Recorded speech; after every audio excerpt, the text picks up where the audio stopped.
Bonjour à toutes et à toutes, j'espère que vous allez tous très bien. En tout cas, moi c'est la forme avec cette nouvelle vidéo, donc c'est la constipation. Alors, je vous vois une petite parenthèse avant tout. Alors, pour ceux qui ne sont pas patients, je vous dirais de passer la vidéo une minute après pour au moins être dans le vif du sujet, parce que je sais très bien qu'il y en a qui sont pas patients et ils me frustrent un peu ces personnes-là parce qu'après j'ai tendance à la parler trop vite et donc à m'éparpiller. Et si je parle trop lentement, là pareil, ils vont quitter, donc ça me frustre, donc je vais essayer de tenir un bon rythme parce que il y en a qui, voilà, restez un maximum sur la vidéo s'il vous plaît, c'est très important. Donc, pour les abonnés, vous savez très bien que j'avais fait une vidéo sur la constipation et vous ne l'avez plus vue, ça devait vous faire drôle. Tout simplement parce que je l'ai supprimé par erreur. C'est un accident. J'appuie sur le bouton supprimer alors que je crois que c'était une autre chose que je supprimais. Et c'est ma vidéo de la constipation qui a été supprimée. J'étais tellement dégoûté et démoralisé que j'avais plus du tout envie de refaire une nouvelle vidéo de ce genre. Et après, bon, quelques jours après, je me suis dit, allez, te laisse pas abattre, refais-leur une nouvelle vidéo de la constipation. Je pense que ça leur plaira tout de même. Donc désolé pour cet accident. Et une autre parenthèse que je joue en même temps, c'est que je ne suis pas médecin. Très important de le dire, car je le dis pourtant toutes mes vidéos. Mais il y a un abonné qui m'avait déjà dit une fois, fais des vidéos interview avec des personnes qui sont du genre constipées pour avoir en quelque sorte leur témoignage. Sauf que je ne suis pas médecin et pourtant je le dis à toutes mes vidéos, c'est très important. Alors parce que là on pourrait me dire, alors pourquoi tu fais des vidéos de médecine alors que tu n'es pas médecin? Tout simplement parce que j'étudie énormément. J'ai beaucoup ma tête, disons, dans les dictionnaires ou dans les bouquins, etc.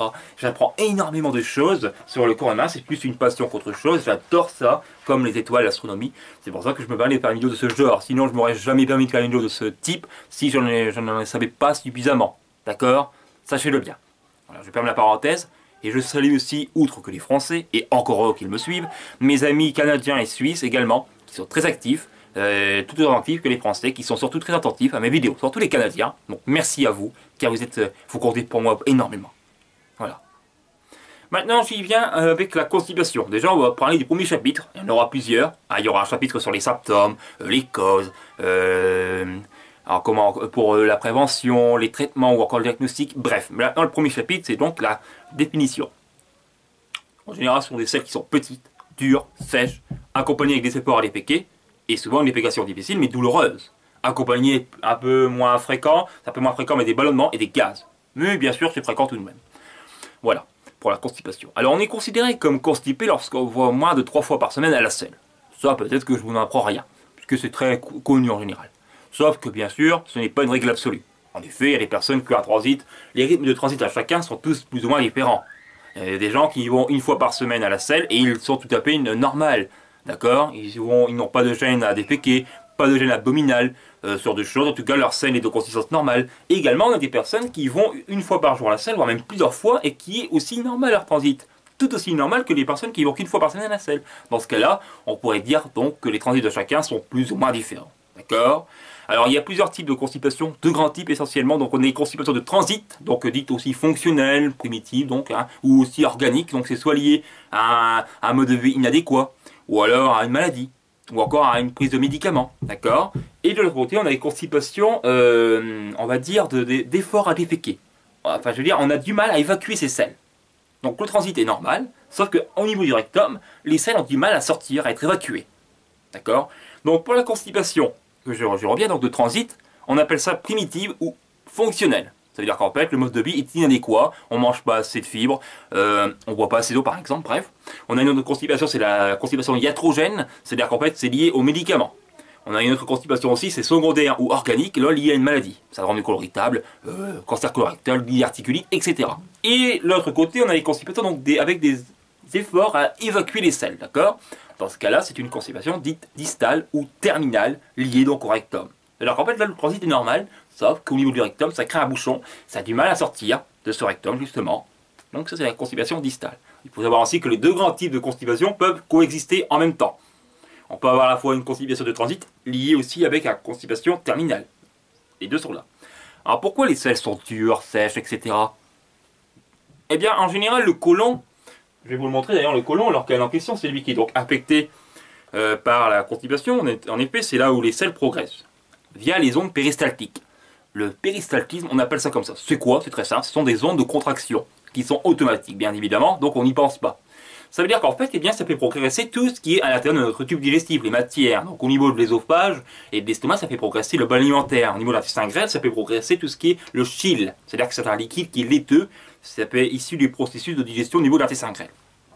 Et ce dernier, donc, il va amener tout ce qui n'est pas, on va dire, utile pour l'organisme vers le côlon. Et donc là, ce seront des matières fécales qui sont toutes liquides à leur arrivée dans le côlon. Ça arrive toujours dans la poche iliaque droite. Hein. Donc là, les selles sont très liquides. Et le côlon, qu'est-ce qu'il va faire? Il va donc stocker provisoirement, mais aussi former les selles lors de leur passage grâce aux ondes péristaltiques, à ces ondes de contraction. Petit à petit, le côlon, donc, il va faire progresser les selles, mais via leur progression, ils vont se solidifier. Et aussi, le côlon va réabsorber une certaine quantité d'eau. Seulement, lorsque les ondes sont, on va dire, trop faibles ou trop lentes, le transit est ralenti. Qu'est-ce qui se passe? Les selles vont stagner trop longtemps dans le côlon. Et si elles stagnent trop longtemps dans le côlon, eh bien, elles vont se retrouver justement dures et sèches. Ça, c'était une constipation donc, de transit qui est souvent fonctionnelle, ne pas liée avec une maladie. Mais quelquefois, oui. On a aussi un autre type de constipation de transit, ça veut dire qu'en fait, le côlon réabsorbe trop d'eau, ce qui explique donc des selles dures, très sèches. D'accord? Donc à ce moment-là, des efforts à déféquer, évidemment. Voilà, c'est ça en fait le côlon, voilà pour ses fonctions. Et donc quand ça concerne la constipation de transit, donc fonctionnelle ou organique, et bien dans ce cas-là, c'est lié à tout ça. D'accord? Et lorsque ça concerne la constipation distale ou terminale, là c'est la région ici, rectale et anale. D'accord? C'est lié à différentes causes, j'y viendrai plus tard. Voilà. Alors, voilà pour le côlon, et je vais vous montrer un autre dessin que j'ai moi-même fait de ma main pour éviter tout souci de droit d'auteur, donc je préfère la voie de la prudence que celle de l'imprudence, et je vais vous le montrer directement. Alors attendez, le dessin il est là, nickel. L'échelle de Bristol que je vais vous montrer, c'est un tableau en quelque sorte qui regroupe toutes les différentes formations de selles humaines, donc de genre constipé, de genre diarrhéique, et des selles qui sont idéales. Ici donc, il y a là, l'échelle de Bristol. Il y a 7 types de selles classiques, et qu'on peut reconnaître assez facilement lorsque l'on va justement, attendez, à la selle. Donc je vais vous montrer les selles de type 1 et 2, c'est-à-dire que là on est considéré comme constipé. Type 3 et 4, les selles idéales. Et type 5 à 7, les selles un peu diarrhéiques. D'accord? Donc type 1, c'est-à-dire que les selles sont comme des billes, des boules en quelque sorte, c'est très classique. Et donc elles sont très dures et beaucoup d'efforts à les péquer. On se cramponne même à des moments à la porte par exemple ou au mur pour accompagner, aider à la dépécation. Donc c'est une constipation qui est difficile. Là, c'est la type 2, c'est-à-dire qu'en fait, les selles sont également des billes, des boules, mais qui sont toutes regroupées. Formant donc une selle qui est très dure, qui est très desséchée à ce moment-là, hein, et qu'il faudra donc évidemment déféquer intensément en tout cas. Et je crois, il me semble même que c'est encore pire, le type 2 que le type 1. C'est encore pire pour déféquer. Voilà. Type 3, là, les selles sont comme une saucisse, grumeleuse. Et c'est vrai que là, malgré que c'est un type de selle idéal, on ressent une sensation d'effort à déféquer tout de même. La défécation n'est pas trop difficile, mais elle est un peu douloureuse tout de même lorsque la selle sort au niveau de l'anus. Ça peut un petit peu irriter la région anale, mais voilà, sinon c'est un type de selle qui est assez idéal. Type 4, là c'est vraiment le type de selle idéal, c'est la saucisse, encore une fois, on va dire ça comme ça, mais qui est lisse. D'accord? Donc là, il n'y a aucun effort à déféquer, elle va sortir très facilement, c'est vraiment la selle idéale. Ensuite, type 5, on se rapproche des formes diarrhéiques. Donc là, on voit des selles molles avec des bords nets. Et bien sûr, là, c'est pas une diarrhée, mais ça sont tellement molles que ça fait référence plutôt à la diarrhée. Donc ça fait référence à un transit qui a été accéléré. Ensuite, sixième étape, un sixième type de selles, là on voit des bords qui ne sont pas nets et qui sont donc des selles toujours aussi molles, même plus. Et donc à ce moment-là, ça fait référence surtout à la diarrhée. Et bien sûr, ce type de selle, là, c'est carrément une selle, des selles liquides et aqueuses. Donc c'est une diarrhée. Donc retenez-le bien, mettez sur pause si vous voulez mieux voir le dessin. Comme ça, au moins, c'est très utile de le savoir en médecine surtout. Ça aide pour le patient aussi, ça peut aider. Hein, il se dit, ah, je fais des selles de ce genre, donc je suis constipé ou je suis... c'est des bonnes selles ou je suis plutôt des genre diarrhéiques, etc. Donc voilà, maintenant je vous ne remontrerai plus certainement ce dessin-là puisque c'était peu utile, mais en tout cas j'espère que vous aurez bien retenu les différents types de selles. Donc meilleur type de selle c'est type 4, type 3 encore ça va, après les autres inconscients. Voilà. La constipation n'est pas une maladie, très important de faire ce lien-là, parce que certaines personnes le pensent, comme la diarrhée, hein, c'est pas une maladie, c'est plutôt un trouble digestif, mais qui n'est pas toujours associé à une maladie, en général non. Même si ce n'est pas une maladie, elle peut révéler une maladie. Hein. Voilà, en tout cas, de faire ce lien-là. Et puis aussi que certaines personnes pensent qu'à toujours être constipé, il y a des constipations qui sont passagères, donc occasionnelles, et des constipations qui sont chroniques, qui vont donc perdurer dans le temps, des mois et des mois, voire même des années. Dans ce cas-là, ça fait plutôt référence à une maladie organique qui n'est pas forcément grave, comme le syndrome du côlon irritable par exemple. Et il y a des personnes qui pensent qu'à toujours être constipées, elles vont être plus à risque d'avoir un cancer colorectal. Alors que non, il n'y a pas le risque d'avoir un cancer colorectal, même si la constipation peut révéler un cancer colorectal. Mais je vous rassure, c'est tout de même assez rare. Passons au deuxième chapitre maintenant, les symptômes. Alors ça va aller assez vite, Les symptômes, c'est très classique, donc comme j'avais dit, hein, des selles qui sont petites, dures, sèches, qui sont donc très difficiles à évacuer, des péquilles donc, hein, et aussi une défécation douloureuse, des bâillements, des flatulences, et puis aussi une sensation d'avoir un ventre plein, un ventre qui n'est jamais complètement vidé, hein, on se cramponne au mur pour déféquer, ce genre de choses. On a une sensation qui est plutôt une gêne abdominale assez difficile à supporter, c'est vrai. Voilà, ce genre de choses en tout cas que j'aurais à dire au niveau des symptômes, c'est vrai. C'est assez pénalisant tout de même, hein. On peut aussi avoir, lorsque c'est la constipation, on va dire terminale, au rectum, on peut avoir une sensation qu'on n'a pas vidé complètement son rectum. On a évacué quand même des selles, mais on a l'impression qu'il reste encore des morceaux de sel coincés dans le rectum. Voilà, c'est vraiment ça classiquement les symptômes révélés, on va dire liés à une constipation. Voilà. Après, c'est plus ou moins ressenti selon les patients, et puis ça dépend aussi si c'est la constipation chronique ou occasionnelle. Passons maintenant au troisième type, les causes. Alors les causes de constipation fonctionnelle, on va déjà parler de ça. Donc ça veut dire qu'en fait c'est lié à un mode de vie qui n'est pas adéquat, donc inadéquat. Ça veut dire qu'en fait on ne boit pas assez d'eau, on ne mange pas assez de fibres régulièrement, on ne fait pas ou peu d'efforts physiques et on se retient à déféquer. Ça, c'est dans tout ça qui peut occasionner une constipation fonctionnelle. Donc attention à ce moment-là. Et si on a un régime qui est déséquilibré et que ça perdure dans le temps, hein, ce régime déséquilibré, ça peut aussi faire une constipation qui est sous forme chronique plus ou moins. Attention. Voilà pour les constipations, les causes de constipation fonctionnelle. Les constipations organiques, là, eh bien, c'est lié à une maladie. Il y en a beaucoup qui peuvent affecter le côlon, bien évidemment. Par exemple, eh bien, très classique, syndrome de l'intestin irritable, SII. J'avais déjà fait une vidéo sur cette maladie-là, qui n'est pas une maladie mortelle, qui est bénigne, mais qui est très invalidante et très empoisonnante pour la vie des patients. C'est vrai. Ils ont du mal à la supporter, c'est vrai. En plus, ils se sentent incompris de la plupart de leur entourage. C'est pour ça que j'ai dit, même dans la vidéo-là, qu'il fallait ne pas hésiter à parler à son médecin et de faire connaître sa maladie, justement. C'est une maladie chronique, bien évidemment, hein, ce qui donc entraîne des constipations en général chroniques. Il y a des phases de poussée, mais des phases de rémission. Et lors des phases de poussée, là, c'est souvent de la constipation, voire des diarrhées, ou même les deux en alternance. D'accord? C'est ça pour un syndrome du côlon rectal. On a aussi, bien sûr, le cancer colorectal. Bien évidemment, ça peut arriver que la constipation est liée avec un cancer colorectal, c'est-à-dire qu'en fait, la tumeur a tellement évolué qu'elle va coincer une partie du côlon, de ce tuyau, qui n'est pas qu'un simple tuyau, je vous rassure. Et donc, si elle bouge complètement une partie du côlon, de ce tuyau, eh bien, dans ce cas-là, les selles ne pourront plus progresser. Dans ce cas-là, elles se retrouveront coincées, ils ne pourront plus sortir, ça peut donc faire penser à un syndrome, à ce moment-là, occlusif. S'il y a encore des gaz qui sortent, ça va. S'il n'y a plus de gaz, dans ce cas-là, là, c'est vraiment un syndrome occlusif, une occlusion intestinale qu'il faut donc impérativement se faire aller à l'hôpital. Tout ça, c'est très urgent en tout cas, c'est une urgence médicale. Lorsqu'on on a une occlusion intestinale, bien évidemment. Il y a déjà eu des patients qui ont été à l'hôpital pour une occlusion intestinale, en fait, hein, qui ont des constipations, il n'y a plus à la selle, ils vont à l'hôpital, ils se font diagnostiquer un cancer colorectal avec une conséquence d'avoir un côlon, une partie du côlon bouché, donc une occlusion. Ça c'est déjà vu, des cas cliniques de ce genre. Donc voilà pour les causes organiques. Il y en a d'autres, bien évidemment, des diverticulites. Alors des diverticulites, avant tout, ce sont des diverticules. Des sortes de sacs herniés, des petites CI qui sont donc sur la paroi du côlon. Elles se forment lorsqu'on a des antécédents de constipation, lorsqu'on a un régime pauvre en fibres. Donc elles se forment sur la paroi, hein, en général, bon, ils ne causent aucun souci, les diverticules. Seulement, imaginez, c'est mon doigt, d'accord? Imaginez, là au-dessus du côlon, c'est mon doigt, d'accord? Mais imaginez s'il y a des selles et qu'elles se retrouvent coincées dans ce sac. Elles vont donc s'infecter, et donc créant une inflammation. C'est là que ça se complique. Ça, c'est donc une diverticulite. Tous les mots qui se disent par it, ça fait référence à une inflammation.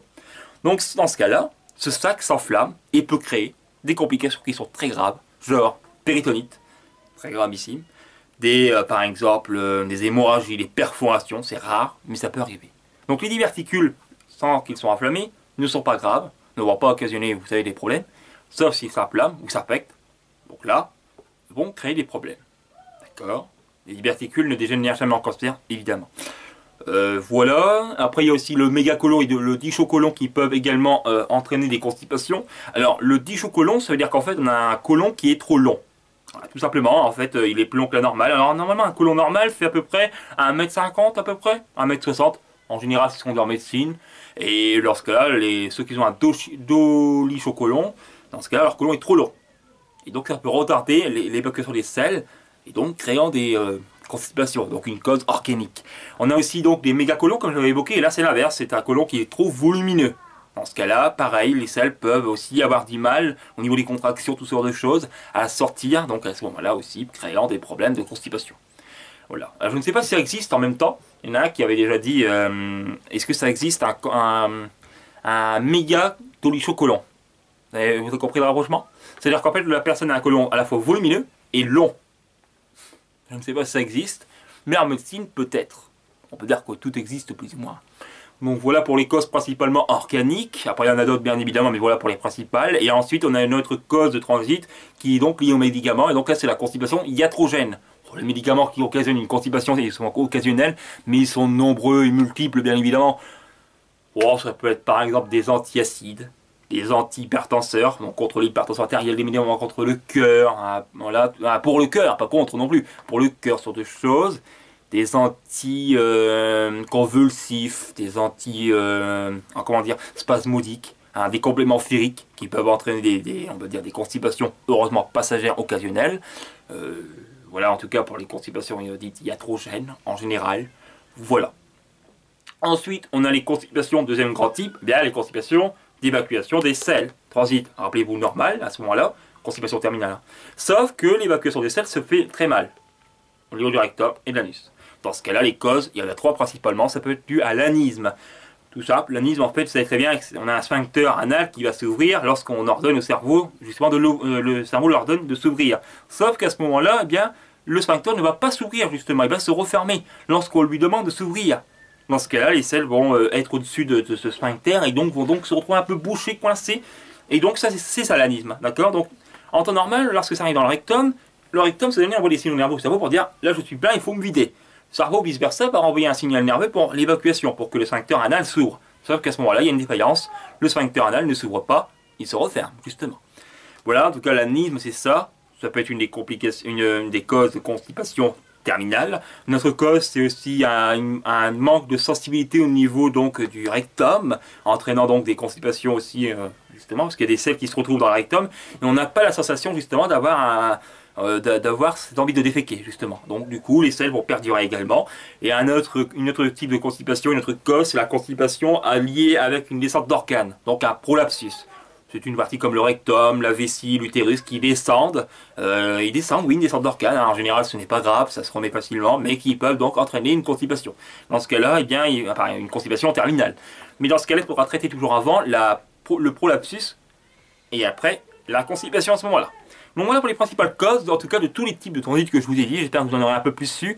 J'en ai pas parlé non plus, en tout cas pour les constipations de transit, donc liées à une cause fonctionnelle et non pas organique. Bah, ça peut être lié aussi à la grossesse. Donc c'est pour ça que les femmes sont plus concernées des facteurs hormonaux qui influencent beaucoup au niveau des contractions du côlon, retardant donc ce dernier au niveau de son transit. Donc la grossesse, le voyage, l'âge également. Alors le voyage, attendez, avant le voyage, je veux dire qu'en fait, eh bien, par exemple si on roule des heures et des heures, bah, on va dire que même si on a envie de déféquer, on va pas y aller, on a tendance à se retenir. On fait pas l'exercice physique, forcément, on roule des heures par exemple. On va pas forcément bouger, on est toujours assis. Entraînant donc une constipation occasionnelle. Et ça peut être lié forcément avec un changement d'alimentation à ce moment-là, lié au voyage, un changement de mode de vie, etc. Donc entraînant des constipations. Voilà, et puis aussi donc l'âge, j'avais dit, l'âge c'est pas forcément lié, on a tendance un peu à penser, ouais mais lorsqu'on vieillit, bah, le côlon, le transit ralentit, certes, mais pas totalement. C'est parce qu'en fait, il y a beaucoup d'antécédents à la vieillesse, forcément. Lorsqu'on est à un âge assez avancé, on prend souvent des médicaments pour le cœur, l'hypertension, sur deux choses. Et aussi, on a des antécédents de maladies derrière. Et donc, ça peut entraîner et vraiment influencer beaucoup sur la constipation, justement. Hein. Donc voilà, en général, elle est plutôt chronique. Puis aussi, les personnes âgées, en général, sont souvent alitées ou assises. Font pas ou peu l'exercice physique.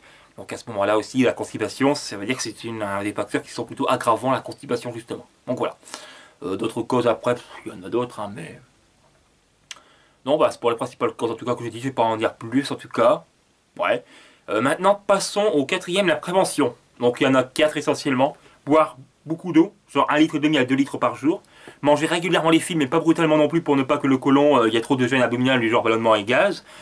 Faire de l'exercice physique régulièrement, non pas comme courir comme un dératé, un rythme comme ça intense, non, mais courir à un rythme modéré ou marcher suffisamment plusieurs fois par jour. Au moins une fois par jour, marcher, d'accord? Donc régulièrement, la marche va stimuler le côlon justement. Et en dernier temps, lorsqu'on a une sensation de déféquer, ne pas se retenir et aller aux toilettes. C'est très fréquent pour les élèves à l'école. manque d'hygiène aux toilettes, bah, les élèves ont tendance à se retenir parce qu'ils ne vont pas aller aux toilettes justement lié à ce manque d'hygiène, ou en tout cas c'est eux qui pensent ça, ne vont pas y aller, ils vont se retenir et bah, ils vont préférer d'aller à la selle lorsqu'ils rentrent chez eux à la maison. Mais quelquefois, bah, les selles ont remonté dans le côlon, bah, ils n'ont plus la sensation de déféquer justement. Et les enfants peuvent avoir des gènes abdominales, des sensations d'avoir une gêne, ils sont pas très bien au niveau du ventre, des petites douleurs, les enfants supportent mal en général les douleurs surtout au ventre. Donc des agréments comme ça, ils les supportent moins bien que les adultes, les enfants forcément. Donc voilà, voilà pour la prévention. Donc buvez beaucoup d'eau, c'est très important, c'est vraiment la première chose, boire beaucoup d'eau. Ensuite, lié avec un régime qui est riche en fibres, c'est-à-dire qu'en fait des fibres, on en trouve dans plusieurs aliments. On peut les trouver dans les céréales complètes, les légumineuses, les fruits, les légumes secs, il me semble. Enfin, oui, crus surtout, les légumes crus.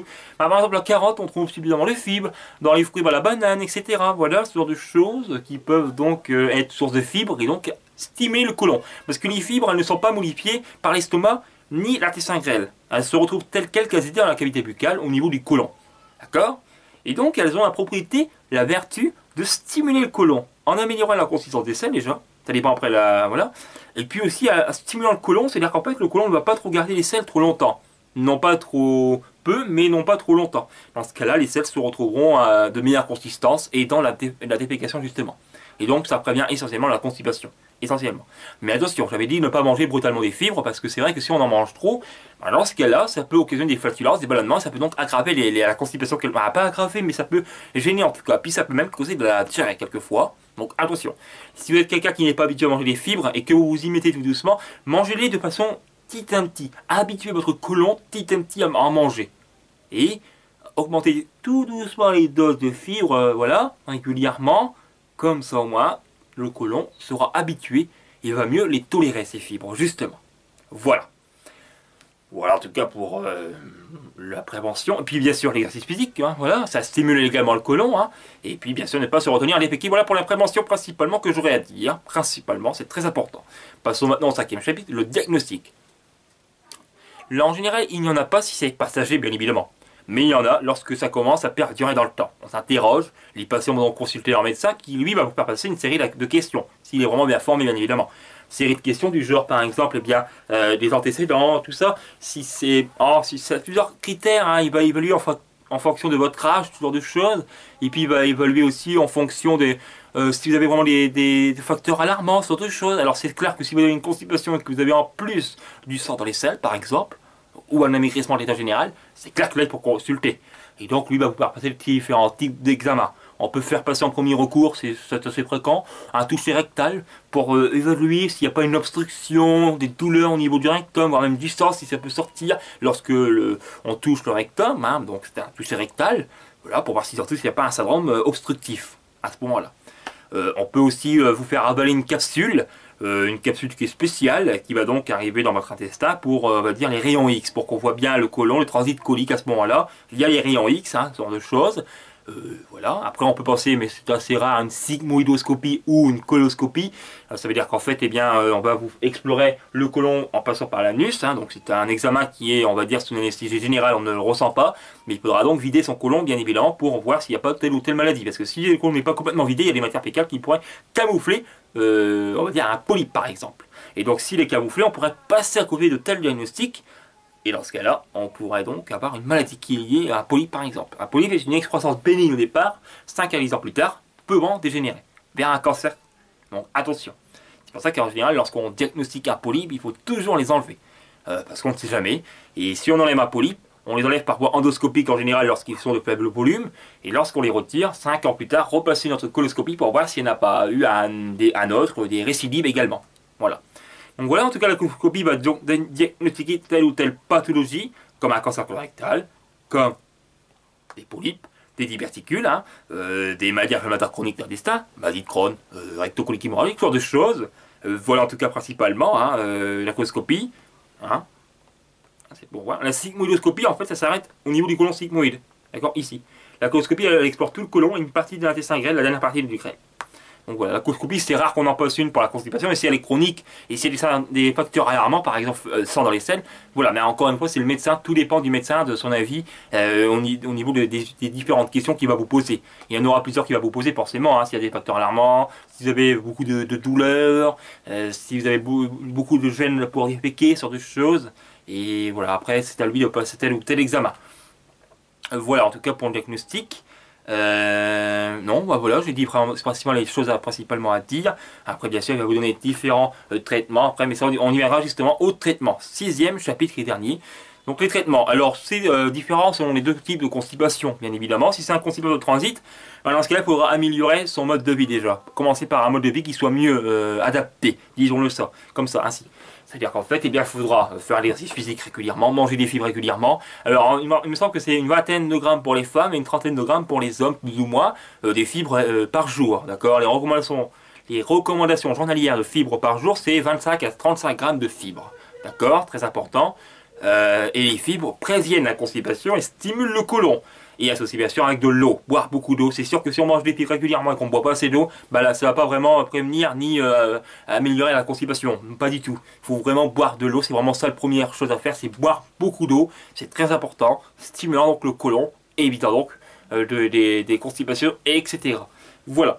Voilà en tout cas pour les traitements. À part les traitements, oui, c'est vraiment pure base en tout cas. Hein. La médecine tibétaine peut également aider. Alors ça veut dire qu'en fait, c'est donc une médecine qui est à base de laxatifs, mais qui est à base de plantes. Et ça peut aider, mais pour les constipations liées au syndrome de l'intestin irritable. Et ça a déjà révélé leur efficacité. Ensuite, eh bien, les laxatifs, bien évidemment, on peut en prendre, mais sur du court terme, si on en prend de façon trop prolongée, elles peuvent aggraver la constipation. Donc attention à ce moment-là, ne pas trop en prendre non plus sur un temps trop prolongé, bien évidemment. La puconculture, alors la puconculture, je ne sais pas comment ça se dit.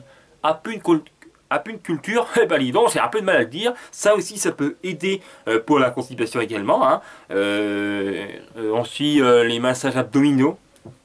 Hein, qui vont donc aider quelquefois aussi. Hein. Le massage abdominal, c'est donc une thérapie qui est traditionnelle, hein, de façon traditionnelle, mais qui peut être un peu une alternative aux médicaments, par exemple, hein, et donc aider également pour améliorer au niveau des transits, la constipation, bref, sur de choses. C'est déjà révélé son efficacité, hein, c'est vrai. Les médicaments, bon, ça c'est plutôt lié pour éviter les douleurs sur deux choses, hein, évidemment. Voilà en tout cas pour les constipations, on va dire de transit essentiellement. Alors après, pour les constipations de terminale, bah là, si c'est un prolapsus, bah déjà il faudra traiter le prolapsus, la descente d'organes, avant la constipation. Et donc après, on pourra traiter cette constipation justement. Ensuite, eh bien, on peut aussi passer une manométrie anorectale. Anale, oui. Anorectale, c'est ça. Ouais, la manométrie anorectale, c'est voilà, c'est au niveau donc du rectum, sur d'autres choses. Hein, pour évaluer tout ce qui est sensibilité, sur d'autres choses. Hein, c'est essentiellement quand il y a une constipation dite terminale à ce moment-là. Voilà pour les traitements en tout cas principalement. On peut aussi vous faire passer des traitements au niveau donc des laxatifs au niveau du rectum, des traitements, des sortes de lavage, tout ça, hein, des lavements, hein, pour au niveau du rectum, et donc pour aider justement à cette constipation, etc. Donc voilà pour les principaux traitements, mais sinon les principaux c'est surtout d'améliorer son mode de vie, donc qu'il soit plus adéquat et non inadéquat à ce moment-là. Voilà, pour prévenir essentiellement la constipation et pour l'éviter au mieux. Donc voilà. Voilà tout ce que j'aurais dit au niveau de la constipation, j'espère que vous aurez bien apprécié la vidéo, je vous remontre un peu la dernière fois l'échelle de Bristol. Ne retenez bien, c'est les meilleurs types de sel, ce sont les types 4. Type 3, ça va encore. Le reste, après, attention. Vous êtes soit constipé, soit, attention, vous êtes sous forme diarrhéique. Voilà, allez. Donc, en conclusion, qu'est-ce qu'il faut retenir de cette vidéo? Bah, que la constipation, il n'y a pas de règle absolue pour les transits de chacun. Hein, bien évidemment, très important. La constipation, eh bien, ne va pas entraîner un cancer colorectal, c'est ce que certains pensent, mais il ne faut pas penser à cela. Mais elle peut révéler une maladie. Mais heureusement, c'est très rare et c'est surtout lié au mode de vie et surtout lié aussi parfois aux médicaments. D'accord? C'est rarement lié à une maladie, sachez-le bien, malgré tout. Et que, bien sûr, il y a des traitements hein, qui peuvent révéler leur efficacité. Et la prévention, c'est surtout de manger régulièrement les fibres, boire beaucoup d'eau suffisamment, faire un exercice physique et surtout ne pas se retenir à l'effet, très important en tout cas de le dire. Voilà. Et il y a deux grands types de constipation, soit de transit ou soit d'efforts à évacuer. Voilà, très important en tout cas de faire ce lien. J'espère que vous aurez bien apprécié la vidéo. N'hésitez pas à vous abonner si vous avez réellement apprécié la vidéo, parce que là il ne me reste même pas 0 minutes de bande. J'espère que je pourrai vous dire au revoir. Donc voilà, n'hésitez surtout pas à vous abonner si vous avez réellement apprécié la vidéo. J'ai fait d'autres vidéos de médecine sur ma playlist de ma chaîne YouTube. Allez les voir, je les ai rangées précieusement et soigneusement sur ma chaîne YouTube.